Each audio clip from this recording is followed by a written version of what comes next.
بر صریت میری مراد جناب پیر سید فصیح الحسن شاہ صاحب جیدہ شرف ہو، آپ تشریف لے کر آئے، ہماری خوش نصیبی آپ ہمارے سامنے خطاب کرنے لگے۔ حضرت کا بھرپور نعرے میں جواب دیجئے، نعرہ تکبیر، سادات چورا شریف۔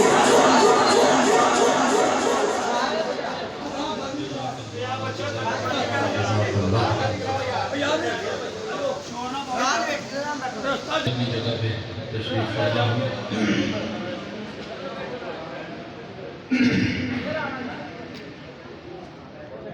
الحمدللہ الذی بیدہ تصریف الاحوال وتخفیف الاثقال والصلاة والسلام على سید الہادین الى محاسن الافعال وعلى آلہ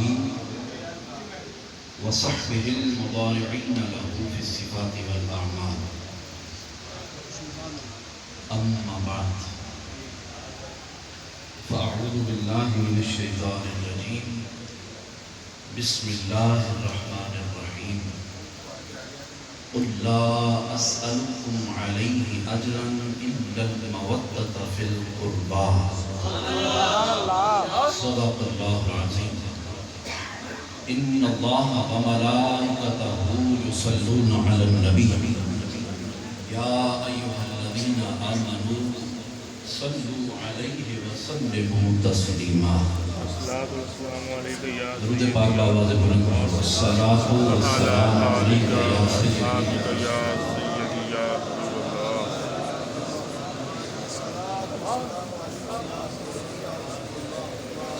السلام علیک یا سیدی یا رسول اللہ وعلی آلک و اصحابک یا سیدی یا حبیب، الصلاۃ والسلام علیک یا سیدی یا نبی اللہ وعلی آلک و اصحابک یا سیدی یا نور اللہ۔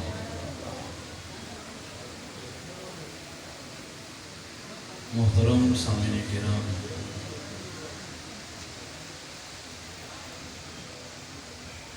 اس پرفتن دور میں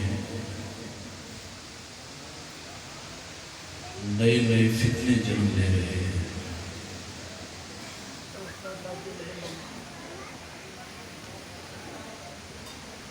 کئی لوگوں کی عقائد اور ایمان پہ پے در پے حملے کر رہے ہیں۔ سوشل میڈیا کو استعمال کرنے والے میرے احباب جانتے ہیں کہ اس وقت سوشل میڈیا پہ جو ایک طوفان بدتمیزی بپا ہے، اور چند لوگ جو لوگوں کو گمراہ کرنے کی کوشش کر رہے ہیں،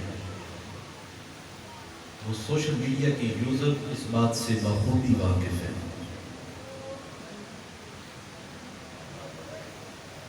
مجھ سے کئی لوگ ان مسائل میں سوالات کرتے ہیں۔ آج میں نے سوچا کہ عقیدہ حق پہ میں چند گزارشات آپ کے گوش گزار کر دوں تاکہ کوئی گمراہ طبقہ کوئی آپ کے عقیدے کو نقصان نہ پہنچا سکے، کوئی آپ کو گمراہ نہ کر سکے۔ اس وقت دو طبقات، ایک گروہ وہ ہے کہ جو صرف ذکر اہل بیت کرتے ہیں اور ذکر صحابہ سے روح گردانی کرتے ہیں، اور ایک گروہ وہ ہے جو فقط ذکر صحابہ کرتے ہیں اور ذکر اہل بیت سے آری اور ذکر اہل بیت سے روح گردانی کرتے نظر آتے ہیں۔ اور قاری صاحب جب ان سے پوچھا جاتا ہے تو وہ کیا کہتے ہیں اہل بیت کا ذکر چونکہ فلانا طبقہ کرتا ہے اسی نہیں کرنا. دوسرے طبقے سے پوچھا جائے تو وہ کہتے ہیں صحابہ کا ذکر کیونکہ فلاں طبقہ کرتا ہے ہم نے نہیں کرنا. تو اس تخصیص نے ہی امت کو گمراہ کر دیا ہے. جبکہ 1400 سال کی تاریخ میں جو اہل حق کا شیوا آ رہا ہے وہ یہ ہے کہ اہل حق حضور کے صحابہ سے بھی پیار کرتے ہیں, حضور کی اہل بیت کے بھی نوکر ہیں.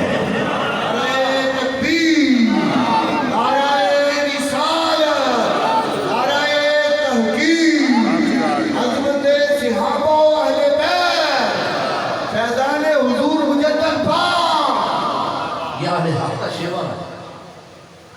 1400 سال کی تاریخ میں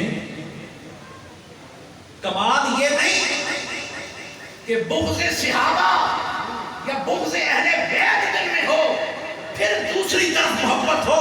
کمال یہ ہے کہ محبت اہل بیت کا دامن بھی ہاتھ میں ہو, صحابہ کی محبت کا دامن بھی ہاتھ میں ہو, پھر جا کے بندہ درجہ کمال کو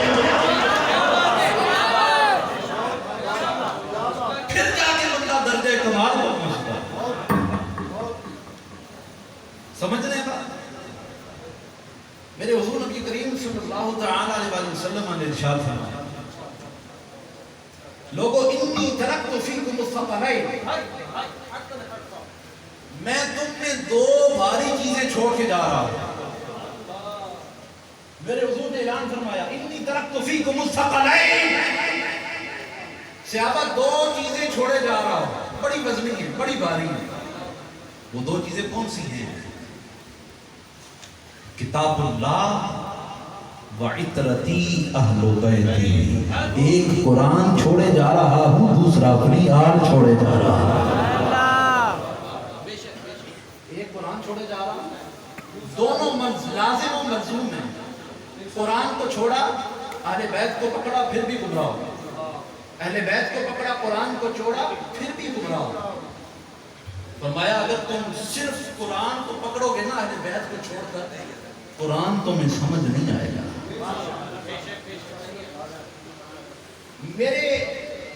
میرا جو نبوت کا پیغام ہے وہ تمہیں سمجھ نہیں آئے گا, دین تمہیں سمجھ نہیں آئے گا. قرآن تمہیں عبادت کا حکم دے گا, رکوع سجود کی تلقین کرے گا, ظالم کے آگے ڈٹ جانے کا حکم دے گا. لیکن اگر تم قرآن سے پوچھو کہ قرآن عبادت کیا ہے, قرآن عبادت کر کے نہیں دکھائے گا. قرآن جہاد کا حکم دے گا, تم پوچھو قرآن عبادت کیا ہے, جہاد کیا ہے, استقامت کیا ہے, صبر کیا ہے, قرآن چپ تھا, چپ رہے گا. فرمایا پھر ضروری تھا ساتھ بولنے والے قرآن بھی دے دیے جائیں. تم پوچھو جہاد کیا ہے, اہل بیت کہیں ہمیں دیکھ لو, جہاد پتہ چل جائے گا. تم پوچھو صبر کسے کہتے ہیں, امام علی مقام کہیں مجھے دیکھ لو, صبر کا مقام پتہ چل جائے گا. تم پوچھو سجدہ کسے کہتے ہیں, امام علی مقام کہیں تپتی ریت پر مجھے سجدہ کرتے دیکھ لو, سجدہ کی حقیقت پتہ چل جائے گی. فرمایا میں نے ساتھ بولتے قرآن دے دیے, یہ بولتے چلے جائیں گے, قرآن کی تفسیر ہوگی. اللہ اکبر.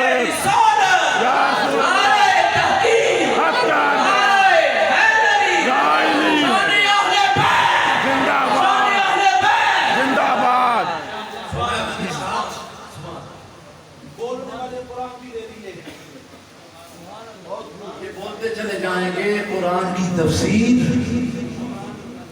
ہوتی چلی جائے گی.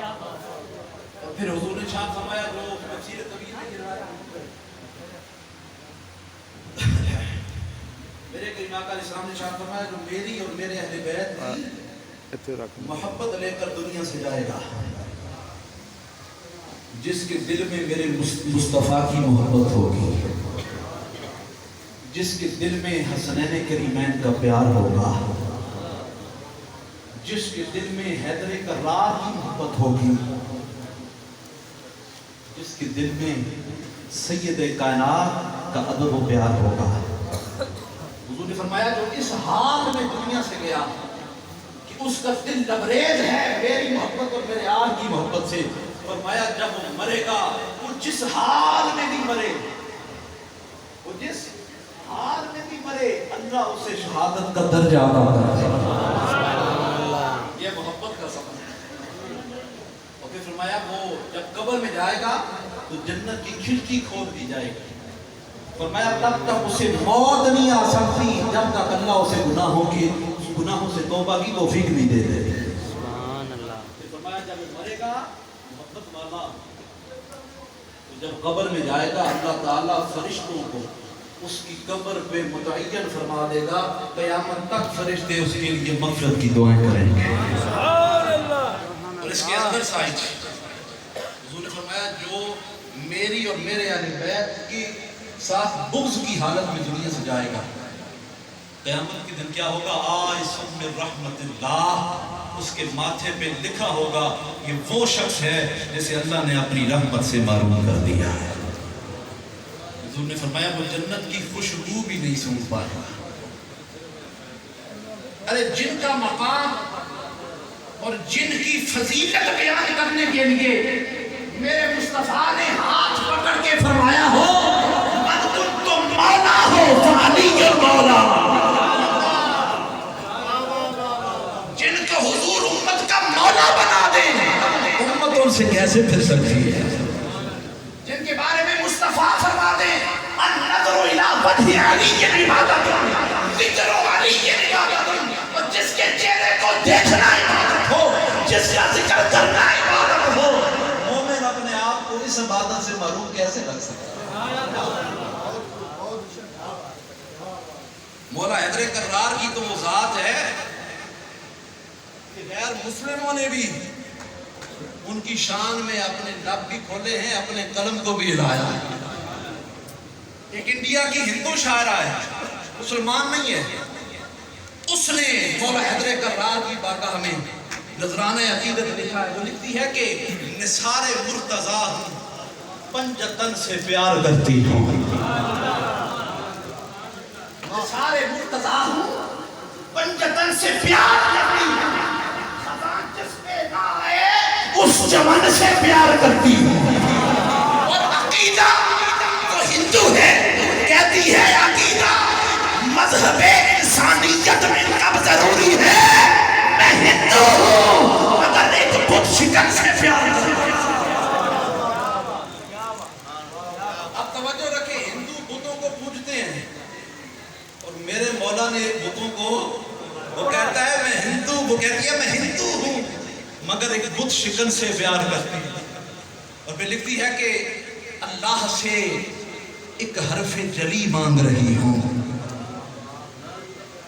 اللہ سے ایک حرف جلی مانگ رہی ہوں، یزدان کی ولایت سے ولی مانگ رہی ہوں، یزدان کی ولایت سے ولی مانگ رہی ہوں، لو کر دیا کونین کو دیوالیہ میں نے، میں اس کے خزانے سے علی مانگ رہا ہوں۔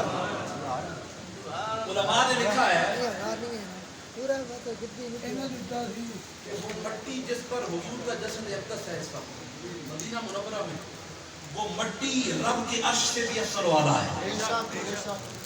تو وہ مٹی جس پر حضور کا جسد اقدس ہے جب وہ عرش سے آنا ہے تو جس کے بارے میں مصطفیٰ فرما دے فاطمہ تو بضعۃ منی، جو مصطفیٰ کے جگر کا ٹکڑا ہو اس کے مقام و مرتبے کا عالم کیا ہو۔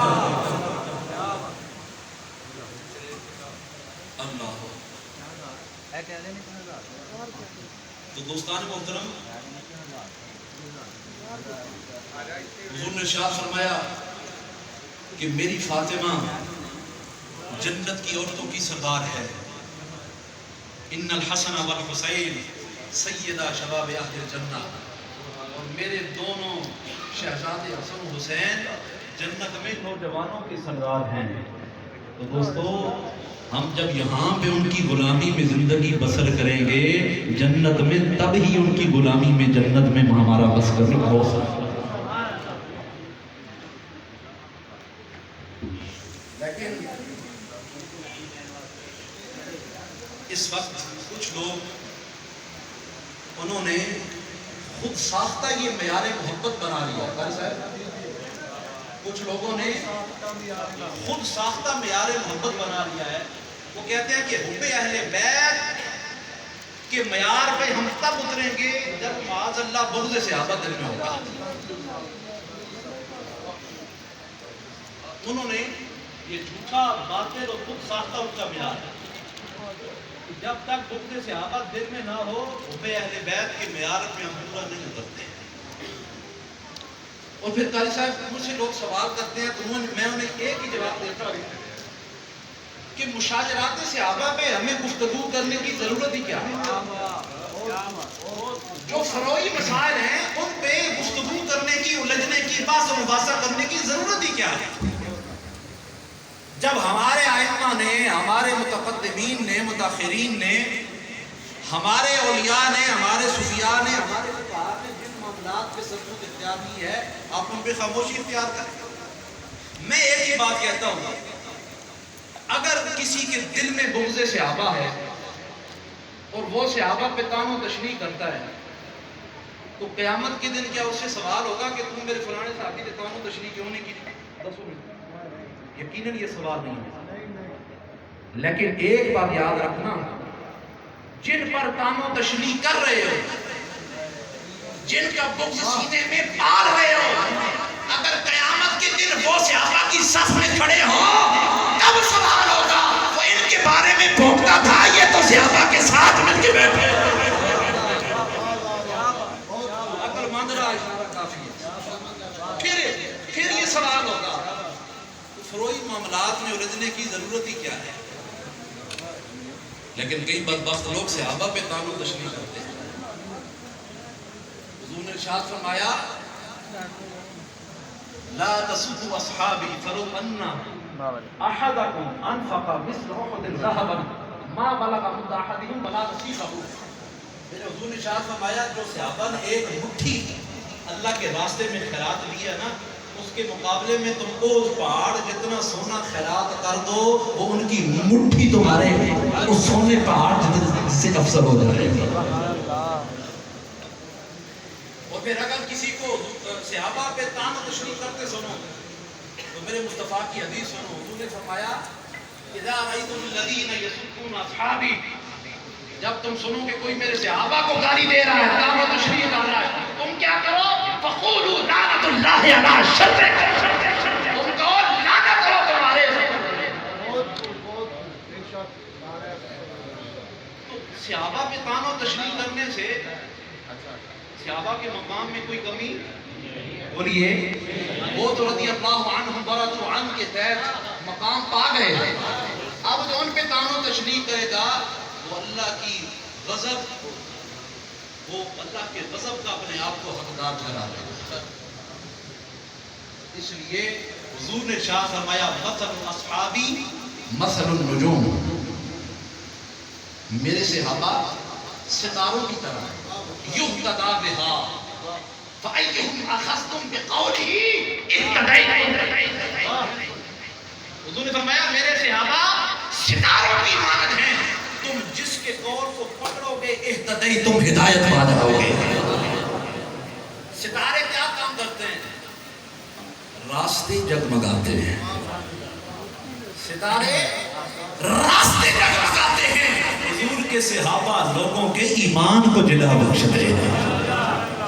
اور پھر حضرت حسن رضی اللہ تعالیٰ عنہ سے روایت ہے، حضور نے ارشاد فرمایا قال رسول اللہ صلی اللہ علیہ وسلم لاصحابہ، اے میرے صحابہ انتم فی الناس کالملح فی الطعام.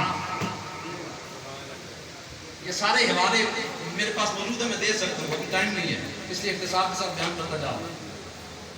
فرمایا میرے صحابہ انتم فی الناس کالملح فی الطعام، میرے صحابہ تم لوگوں میں ایسے ہو جیسے کھانے میں نمک ہوتا ہے.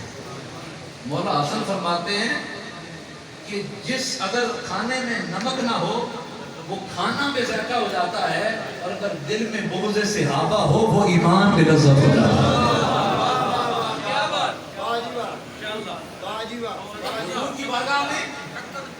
حضور کی بارگاہ میں جنازہ لایا گیا. یا رسول اللہ اس جنازے کی امامت فرمائیں. حضور نے فرمایا میں اس کو جنازہ نہیں پڑھواؤں گا. یا رسول اللہ یہ تو مسلمان تھا, یہ تو کلمہ پڑھ رہا تھا. میرے حضور نے شاہ فرمایا بے شک مسلمان تھا, کلمہ گو تھا, لیکن انہو کان یبغض عثمان فابغضہ اللہ, یہ میرے عثمان سے بغض رکھتا تھا, اللہ اس سے بغض رکھتا ہے. معلوم ہوا جو لوگ اپنے دل میں بغض صحابہ رکھتے ہیں اللہ تعالیٰ کے غضب کے وہ شکار ہو جاتے ہیں. اور پھر پچھلے دنوں آپ نے سوشل میڈیا پہ دیکھا ہے کئی زبانیں سیدنا یار غار سیدنا صدیق اکبر پہ تانو تشریح کرتی نظر آئی ہیں. ایک بات سمجھے, حضور کے ایک صحابی تھے, پہلے غلام تھے پھر آزاد ہوئے. تو حضور کے ایک صحابی تھے حضرت سالم تھے, وہ قرآن بڑا سونا پڑھتے تھے, بڑا سجا سجا کے, بڑا خوبصورت قرآن کے قاری تھے. حضور ان پہ بڑے خوش تھے, حضور ان پہ. اب جب ہجرت صحابہ نے کی نا, حضور سے پہلے حضور نے اجازت فرما دی, صحابہ نے پہلے ہجرت, تو صحابہ کوبا میں اکٹھے ہوئے تو جلیل القدر صحابہ موجود ہیں. حضرت عمر فاروق نے فرمایا کہ آج امامت سالم کروائے گا. اب توجہ رکھنی ہے, آج امامت سالم کروائے. بھائی کیوں اتنے جلیل القدر صحابہ پیچھے کھڑے؟ فرمایا اس لیے کہ حضور سالم پہ خوش تھے. سالم نماز پڑھا رہے ہیں, حضور کے جلیل القدر صحابہ پیچھے ہاتھ باندھے کھڑے ہیں, اور جس پہ حضور خوش ہوں صحابہ ہاتھ باندھ کے کھڑے ہو جاتے ہیں, اور جس کو حضور خود کہے مرو ابا بکر فلیصلی للناس, صحابہ اور سے کیسے اختلاف کر سکتے ہیں؟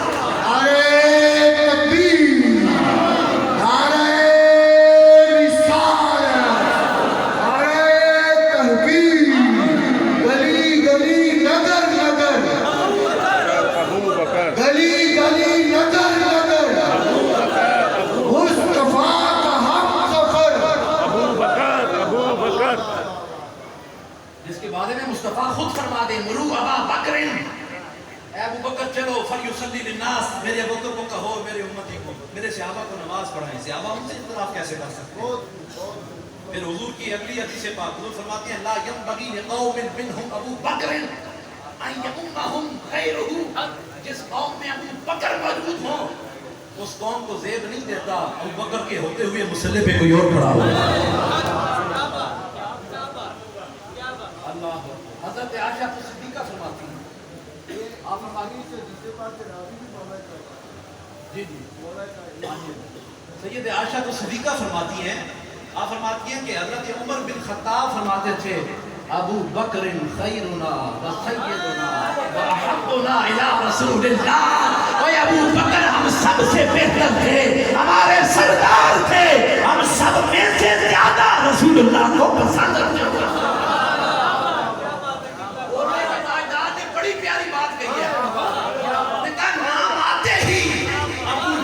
عمر کا نام نام آتے ہی ابو بکر و عمر کا نام پر, اور تو بگڑتا ہے وہ پہلو میں سنا ہے.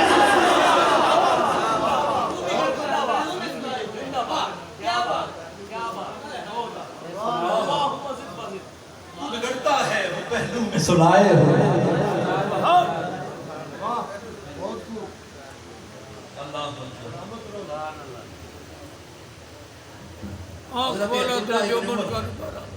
حضرت عبداللہ ابن عمر اپنی روایت سنیں, آپ فرماتے ہیں کہ حضور نے ارشاد فرمایا قال رسول اللہ صلی اللہ علیہ وسلم لابی بکر انت صاحبی علی الحوض و صاحبی فی الغار, تم میرے حوض کوثر کے بھی ساتھی ہو, میرے غار کے بھی ساتھی ہو. یہی عبداللہ بن عمر روایت کرتے ہیں, آپ فرماتے ہیں کہ میں نے ایک دن مسجد نبوی میں کسین میں بیٹھا تھا, حضور باہر سے تشریف لائے, ایک طرف ابو بکر ہے دوسری طرف عمر بن خطاب ہے. حضور نے اپنا ایک ہاتھ ابو بکر کے سر پہ, دوسرا ہاتھ عمر فاروق کے سر پہ رکھا ہے, فرمایا صحابہ سنو ہاکذا نبعث یوم القیامہ, لوگوں قیامت میں بھی ایسے نہیں اٹھائے جانا ہے.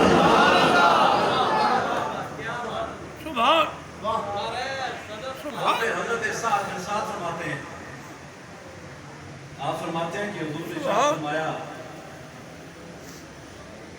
کہ حب ابی بکر و شکرہ واجب علی امتی، میری ابو بکر سے محبت کرنا تم پہ واجب ہے۔ ہم جو ابو بکر کرتے ہیں یا اپنے مصطفیٰ کے فرمان پہ عمل کرتے ہیں، نام آتے ہی ابو بکر و عمر کا نام پر تو بگڑتا ہے، وہ پھر تمہیں سلائے۔ دوستو آج کی میری بات کا خلاصہ سن لیں اور اپنے دل کی تختی پہ لکھ کے لے جائیں کہ اپنے عقیدے میں جھوٹ نہیں کھانی۔ عقیدہ اعمال صالحہ کی بنیاد ہے۔ ایک آپ سٹوری عمارت کو بناتے ہیں، اگر اس کی بنیاد ہی کچی ہو اس پہ جتنا مرضی آپ تزئین و آرائش کر لیں، پیسہ لگا لیں، وہ مضبوط ہو سکتی ہے۔ اعمال صالحہ کی بنیاد عقیدہ ہے۔ اگر عقیدے میں ہی ہیر پھیر ہو تو پھر اعمال کام نہیں آتے۔ تو اس لیے عقیدہ پختہ رکھنا ہے کہ باپ دل کی تختی پہ لکھ کے لے جائیں کہ اہل حق کا یہی شیوا رہا ہے کہ اہل حق حضور کے صحابہ کے بھی نوکر ہیں، حضور کی اہل بیت کے بھی غلام ہیں۔ ہم نے نہ حضور کے صحابہ کا دامن چھوڑنا ہے نہ حضور کی آل کا دامن چھوڑنا۔ اللہ تعالیٰ آپ نے اپنا خاص رحم و کرم فضل فرمائے۔ وآخر دعوانا